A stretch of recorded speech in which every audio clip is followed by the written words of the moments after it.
I got something to prove. Hello nanba, நான் தான் உங்க மோட்டோல ஜெனரல் Fzsv3. எல்லாரும் எப்படி இருக்கீங்க? நல்லா இருக்கீங்களா? இந்த வீடியோல பார்த்தோம்னா நம்ம ரெண்டு பைக் பத்தி தான் பார்க்க போறோம். அது என்ன பைக்குங்கிறது நம்ம அடுத்து நான் உங்களுக்கு சொல்றேன். ஓகேவா? நம்ம சேனலுக்கு புது வியூவர்ஸ் யாரா வந்தீங்கன்னா சேனலை மறக்காம சப்ஸ்கிரைப் பண்ணுங்க. கூடவே இந்த பெல் ஐகான் லைட்டை ஒரு தட்டிடுங்க. நீங்க நம்ம வீடியோஸ் பார்க்குற நிறைய பேர் பார்த்தோம்னா சேனலை சப்ஸ்கிரைப் பண்ணாம பார்க்குறீங்க. நமக்கு கொஞ்சம் சப்போர்ட் கொடுங்க. அதனால சேனலை சப்ஸ்கிரைப் பண்ண மறந்துடாதீங்க. ஓகே? இந்த வீடியோல பார்த்தோம்னா யாரை பத்தி பார்க்க போறோம் அப்படின்னு பார்த்தோம்னா Fzsv3 V3 மாடல் இருக்குது பார்த்தீங்களா, அந்த பைக் பற்றி தான் இன்றைக்கி நம்ம பார்க்க போகிறோம். அதில் ரெண்டு மாடல் இருக்குது. ஒன்று V3, இன்னொன்று பார்த்தோம்னா Fzsv3 deluxeன்னு ஒன்று இருக்குது. அந்த ரெண்டு மாடலுக்கும் உள்ள டிஃப்ரென்ஸ் என்னங்கிறதான் இன்றைக்கி இந்த வீடியோவில் பார்க்க போகிறோம். வாங்க வீடியோக்குள்ள போகலாம்.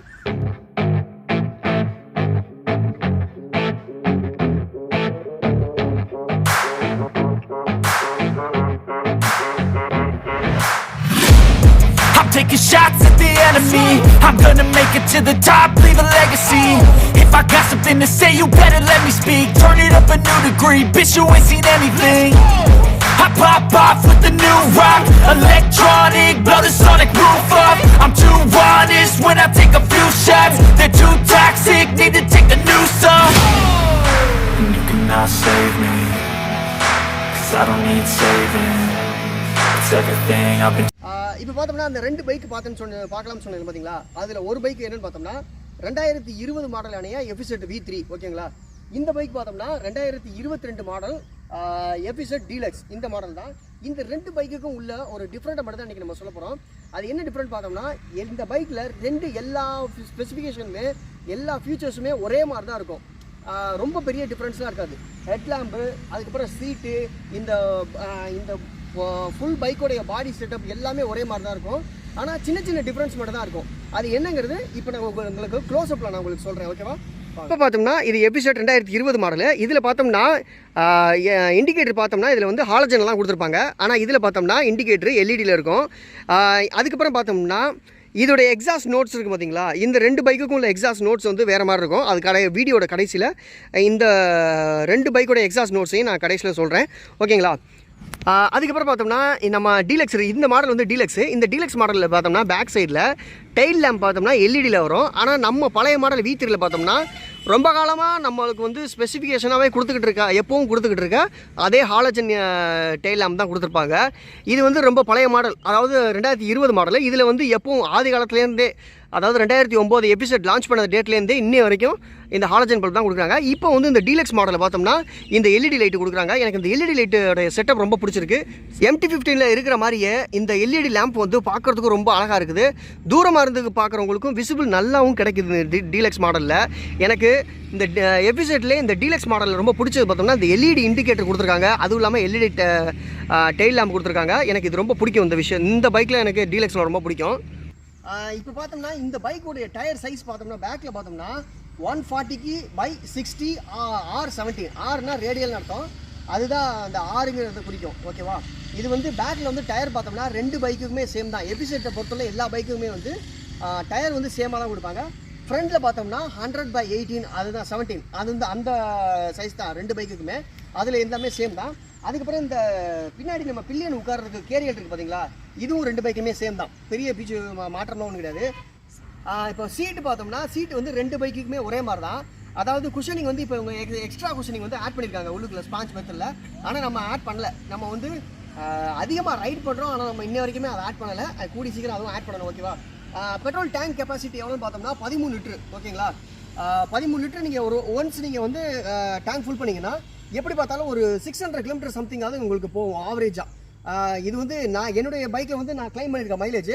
நான் ஏற்கனவே மைலேஜ் எப்படி தரணும், எவ்வளோ மைலேஜ் உங்களுக்கு நல்ல மைலேஜ் வரணும்னா அதுக்கு நீங்கள் என்னென்ன பண்ணணுங்கிறத ஒரு வீடியோ நான் போட்டிருக்கேன். அந்த வீடியோ வந்து நான் உங்களுக்கு ஐகார்டில் கொடுக்குறேன், மறக்காம செக் பண்ணி பாருங்கள். இப்போ இந்த பைக்கில் வந்து இது வந்து 2020 மாடலு. இந்த மாடலில் பார்த்தோம்னா சிங்கிள் சேனல் ஏபிஎஸ் தான். அதே மாதிரி இதுலேயும் சிங்கிள் சேனல் ஏபிஎஸ் தான். அதில் மாற்றமே பண்ணலை. ஆனால் இதில் ஒரு ப்ளஸ் பாயிண்டாக ஒரு விஷயம் இருக்குது. என்னென்னு பார்த்தோம்னா bultooth நேவிகேஷன் அந்த சிஸ்டம் வந்து இந்த பைக்கில் கொடுத்துருக்காங்க. 2022 மாடலில் bultooth கனெக்டிவிட்டி மாதிரி கொடுத்துருக்காங்க. அந்த ஆப்போட பேர் என்னன்னு பார்த்தோம்னா Yamaha Connect X. அதுதான் அந்த ஆப்போட பேர். இது வந்து நீங்கள் ஷோரூமில் சொன்னாலே அவங்க bultooth வந்து அவங்களே கனெக்ட் பண்ணி கொடுத்துருவாங்க.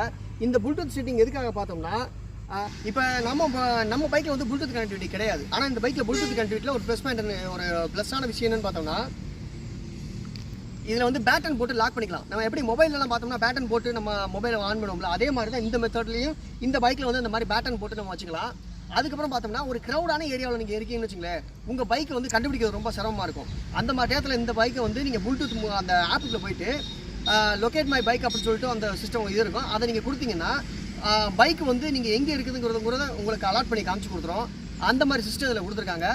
அதுக்கடுத்து பார்த்தோம்னா லாங் ட்ரைவ்லாம் போகும்போது பார்த்தோம்னா ஹசார்ட் பிளாசர் அது ரொம்ப முக்கியமான விஷயம்.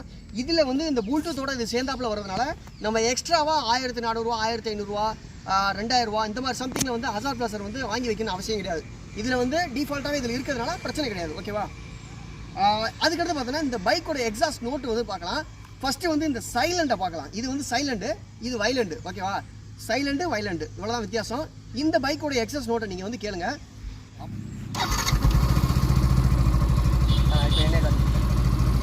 இப்போ பார்த்தீங்கன்னா இந்த பைக் வந்து இன்ஜின் ஓடுற சவுண்டே சுத்தமாக தெரியாது. ஏன்னா இன்ஜின் ஓடுறதும் தெரியாது, இங்கே எக்ஸாஸ்ட் சவுண்டு சுத்தமாகவே கேட்காது. இது வந்து சுத்தமாக சைலண்ட்டு.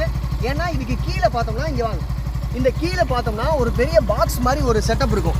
இந்த லக்கில் இந்த கீழே பார்த்தோம்னா ஒரு பெரிய பாக்ஸ் மாதிரி ஒன்று இருக்கும். அந்த பாக்ஸ் இருக்கிறதுனால நமக்கு எக்ஸாஸ்ட் சவுண்டு வந்து ரொம்ப சைலண்டாக கேட்குது. வேறு ஒன்றும் கிடையாது. இவ்வளோ தான் வித்தியாசம். இப்போ பாருங்க, ஆக்சிடென்ட் கொடுக்கும்போதே பார்த்தீங்கன்னா ஓரளவுக்கு நார்மலான ஒரு டுஃப் டஃப் டஃப்னு ஒரு சவுண்டு வரும். ஆனால் இது வந்து சைலண்ட். இது பழைய காலத்துலேருந்து வர்றது. இப்போ வந்து அந்த டீலக்ஸ் பைக்கில் உள்ள சவுண்டை கேளுங்க. இப்போ பார்த்தீங்களா அந்த பைக்கோட எக்ஸாஸ்ட் சவுண்டுக்கும் இதுக்கும் சவுண்டுக்கும் வித்தியாசம் இருக்குதா? இது வந்து கொஞ்சம் புல்லட்லாம் வர்ற மாதிரி ஒரு தம்பு வந்து நல்லா டஃப் டஃப் டஃப் டஃப் டஃப்னு தம்பு நல்லாயிருக்கும். இந்த பைக்கில் அதுதான் ஸ்பெசிஃபிகேஷன். அது எதனால பார்த்தோம்னா அப்படியே கொஞ்சம் கிட்ட வாங்க. இந்த எக்ஸாஸ்ட் பைப் இருக்குது பார்த்தீங்களா? இந்த எக்ஸாஸ்ட் பைப் வந்து ஒரே சிங்கிள் லேயராக வரும். அதாவது அந்த பைக்கை பார்த்தோம்னா பாக்ஸ் மாதிரி ஒரு லக்கில் எக்ஸாஸ்ட் வந்து அது வழியாக வந்து அந்த புகையெல்லாம் வெளியில் வந்து அதுக்கப்புறம் வெளியில் வரும். ஆனால் இதில் வந்து சிங்கிள் பைப்பாக வர்றதுனால இந்த சவுண்டு வரும். வேறு ஒன்றும் கிடையாது. கொஞ்சம் பேக்கில் இப்போ இந்த சவுண்டை வந்து நீங்கள் கிளியராக கேளுங்க, உங்களுக்கே நல்லா தெரியும். இந்த சவுண்டை பார்த்தீங்களா எவ்வளோ அருமையாக இருக்குன்னு. இது வந்து பைக்கில் இப்போ நீங்கள் எங்கேயாவது லாங் ட்ரிப்லாம் போகும்போது பார்த்தோம்னா உங்களை ஒரு 10 பேர் வந்து திரும்பி பார்க்க வைக்கும். அதுதான் இந்த எக்ஸாஸ்ட் சவுண்டு. எக்ஸாஸ்ட் சவுண்டு சூப்பராக கொடுத்துருக்காங்க. இந்த பைக் பார்த்தோம்னா யாருக்கெல்லாம் செட் ஆகும் அப்படிங்கிறத நான் இந்த வீடியோவில் சொல்கிறேன். இந்த பைக்குடைய சில விஷயங்கள் இது வரைக்கும் நான் ஓட்டின வரைக்கும் சில விஷயங்கள் நான் உங்கள் கூட ஷேர் பண்ணிக்கிறேன். இதை நீங்கள் கரெக்டாக கடைபிடிச்சிங்கன்னா நம்ம எபிசோட் பைக் வந்து, அதாவது எபிசோட் பைக் வந்து கடைசி வரைக்கும் லைஃப் லாங் அதோடைய ஸ்மூத் வந்து கண்டினியூ ஆகிட்டே வந்துகிட்டே இருக்கும். இந்த பைக்குடைய நீங்கள் ஸ்டார்டிங்கில் எடுத்தோடனே ஃபஸ்ட்டு பண்ண வேண்டியது என்னென்னு பார்த்தோம்னா 1000 கிலோமீட்டரில் ஃபஸ்ட்டு சர்வீஸ் கம்பல்சரி பண்ணியே ஆகணும். அதுக்கடுத்து 3000 கிலோமீட்டருக்கு ஒன்ஸு கம்பல்சரி நீங்கள் வந்து சர்வீஸ் பண்ணிகிட்டே இருக்கணும். சர்வீஸ் பண்ணும்போது நோட் பண்ண வேண்டிய விஷயத்தை நல்லா நோட் பண்ணிக்கோங்க. ஆயில் ஃபில்ட்ரு மாற்றணும், இன்ஜின் ஆயில் மாற்றணும், மற்றபடி ஓவரால் கிளச்சு இந்த மாதிரி விஷயங்களை கரெக்டாக இருக்கான்னு செக் பண்ணிக்கணும். கம்பல்சரி ஆயில் ஃபில்ட்ரு மாற்றுறாங்களாங்கிறது கம்பல்சரி நீங்கள் செக் பண்ணிக்கணும். ஆயில் ஃபில்ட்ரு ரொம்ப முக்கியம். இது வந்து எல்லா ஷோரூம்லேயும் கரெக்டாக மாற்றிடுவாங்க. சில நேரங்களில் மறக்கிறதுக்கான வாய்ப்புகள் இருக்கும். அதனால் நீங்கள் கவனமாக பார்த்துக்கோங்க. அதுக்கடுத்தது 15000 கிலோமீட்டருக்கு ஒரு தடவை ஃபியூல் இன்ஜெக்டன் க்ளீன் பண்ணணும். ஃபியூல் இன்ஜெக்டர்னா இப்போ வர எல்லா பைக்குமே வந்து ஃபியூல் இன்ஜெக்ட் தான். இந்த பைக்கு கூட ஃபியூல் இன்ஜெக்டர்லாம் வரும். நீங்கள் இப்போ வர ஃபியூல் இன்ஜெக்ட் பைக்கு பார்த்தோம்னா 15000 கிலோமீட்டருக்கு ஒன்ஸு அதோடைய பைப்பு, அந்த பைப்பு லைன் பார்த்தோம்னா உள்ளுக்குள்ளே கருப்பு கலரில் நமக்கு வந்து அதோடைய அழுக்கு படிய ஆரம்பிச்சிடும். ஏன்னா நம்ம பெட்ரோல் வந்து எரித்து அனுப்பும்போது அதில் புகையோடைய கருப்பு வந்து அந்த ஃபியூல் இன்ஜெக்டருடைய வால்வில் ஃபுல்லாக அது தங்கிடும். அந்த கருப்பு அதை 15000 கிலோமீட்டருக்கு ஒன்ஸு இல்லைனா 20000 கிலோமீட்டருக்கு ஒன்ஸு வந்து நீங்கள் கண்டிப்பாக வந்து நீங்கள் ஃபியூல் இன்ஜினை க்ளீன் பண்ணிக்கணும். இந்த பைக்கோட டாப் ஸ்பீடுன்னு பார்த்தோம்னா இது வரைக்கும் நான் கிளைம் பண்ண ஸ்பீடு வந்து 118, அதாவது 118. அவ்வளோதான் இதோட டாப் ஸ்பீடு. அதுக்கு மேலே இது போகாது. மைலேஜ் பார்த்தோம்னா 45லேருந்து 65 வரைக்கும் மைலேஜ் கொடுக்கும். அது உங்கள் கையில் தான் இருக்குது. உங்களுடைய த்ராட்டில் ரெஸ்பான்ஸ்லையும் நீங்கள் வண்டியை எந்த அளவுக்கு மெயின்டைன் பண்ணுறீங்களோ அதோடைய இதில் மட்டும்தான் அந்த மைலேஜ் கிடைக்கும். 45லேருந்து 65 வரையும் கிடைக்கும். நான் அதிகபட்சம் 64 வரையும் கிளைம் பண்ணியிருக்கேன், 67 வரையும் கிளைம் பண்ணியிருக்கேன். இதை நான் சொன்னால் யாரும் நம்ப மாட்டேங்கிறீங்க. நான் அதுக்கு மேலே உங்கள் விருப்பம். அது நான் நிறைய எபிசோட் யூசர்ஸ்லாம் எனக்கு தெரிஞ்ச வரைக்கும் நிறைய எபிசோட் யூசர்ஸ் வந்து மைலேஜ் வந்து நான் சொல்கிற மைலேஜ் கிடைக்குதுங்கிறாங்க. ஆனால் ஒரு சில பேர் இல்லைங்கிறாங்க. அதுக்கான காரணம் என்னங்கிறது நீங்கள் கமெண்ட் செக்ஷனுக்கு சொல்லுங்கள். நீங்கள் எபிசோட் பைக் வச்சுருந்தாலோ இல்லை நீங்கள் எபிசோட் பைக் எடுக்க போகிறீங்கனாலோ நீங்கள் கமெண்ட் செக்ஷனில் உங்களுடைய சந்தேகங்களை கேளுங்க, நான் கண்டிப்பாக சொல்லுவேன். இந்த பைக்கோட இப்போ என்னோடய பைக் பார்த்தோம்னா நான் 2020 எடுத்தேன். அந்த பைக்கோடைய அமௌண்ட் எவ்வளோன்னு பார்த்தோம்னா 1,26,000. இந்த பைக்கோடைய அமௌண்ட் எவ்வளோ பார்த்தோம்னா இது வந்து 1,46,000. இப்போ வந்து டேக்ஸு, ஜிஎஸ்டி அப்படின்னு சொல்லிட்டு நிறைய விஷயங்களை மாறிட்டதுனால இந்த 2 வருஷத்தில் இதோடைய விலையும் கொஞ்சம் ஜாஸ்தியாகிடுச்சு. ஆனால் நான் எடுக்கும்போது 1,26,000, இது 1,46,000. இவ்வளோ தான் வித்தியாசம் இந்த ரெண்டு பைக்குக்குள்ள. அது ஃபேமிலிக்கு, அதாவது ஒரு ஹஸ்பண்ட், ஒரு ஒய்ஃபு, ஒரு குழந்தை இருக்காங்கன்னா அவங்களுக்கு வந்து இந்த பைக் ரொம்ப சூட்டபுளாக இருக்கும். இப்போ தான் நீங்கள் காலேஜ் போகிறீங்க, காலேஜ் வந்து போகணும், நான் வந்து காலேஜ் போவேன், அதுக்கடுத்து பார்த்தோம்னா ஒரு சின்ன ரைடு மாதிரி போவேன் அப்படிங்கிற ஆளுகளுக்கு இந்த பைக் வந்து சூப்பராக சூட் ஆகும். ஏன்னா மைலேஜ் இதில் பெட்டரான மைலேஜ் கிடைக்கும். ஆனால் நீங்கள் டாப் ஸ்பீடை எதிர்பார்த்து இந்த பைக் வாங்கினீங்கன்னா அது கம்பல்சரி இதில் கிடைக்காது. இது மினிமம் 115 தான் இது வந்து டாப் ஸ்பீடே போகும். அதனால் டாப் ஸ்பீடு மட்டும்தான் இதில் மைனஸு. மற்றபடி எல்லா விஷயமே இது சூப்பராக இருக்கும். எனக்கு வந்து நல்ல மைலேஜும் வேணும், அதே சமயம் நான் அதிகமாக லாங் ரைடும் போவேன், டெய்லி யூஸுக்கும் நான் வேலைக்கு போவேன் அப்படிங்கிற ஆளுகளுக்கும் இந்த பைக் எபிசெட் வந்து சூப்பராக செட் ஆகும். இல்லை நான் வந்து ஃபுல் டைமாகவே ரைடு மட்டும் தான் பண்ணுவேன் அப்படின்னா அவங்களுக்கு வந்து இந்த பைக் செட் ஆகாது. அவங்களுக்கு எந்த பைக் செட் ஆகும்னு பார்த்தோம்னா எபிசெட்டில் 250ங்கிற ஒரு மாடல் இருக்குது, அது செட் ஆகும். ஹிமாலயன் செட் ஆகும். அதுக்கடுத்து பார்த்தோம்னா அட்வென்ச்சரில் வந்து கேடிஎம் அட்வென்ச்சர் இருக்குது, அந்த இதில் 200 இருக்குது. அதுக்கடுத்து 390 இருக்குது, அந்த மாடல் செட் ஆகும். எக்ஸ்பல்ஸ் 200 செட் ஆகும். இப்போ பார்த்தோம்னா ஹோண்டாவில் கூட ஒரு நியூ மாடல் வந்திருக்கு, அதாவது CBR 200 என்ன மீன்ஸ் பேர் தெரில. அந்த பைக்கு இந்த மாதிரிலாம் ஒரு இதில் செட் ஆகும். நீங்கள் வந்து இந்த மாதிரி பர்சன் நீங்கள் டெய்லி யூசேஜுக்கு இந்த மாதிரி விஷயங்களுக்கு இது சூப்பராக செட் ஆகும். எபிசோடை பொறுத்தவரை வேறு ஏதாவது டவுட் இருந்துச்சுன்னா நீங்கள் கமெண்ட் செக்ஷனில் மறுபடியும் கமெண்ட் பண்ணுங்கள். எந்த விஷயமா தான் நான் உங்களுக்கு கேட்குறேன்.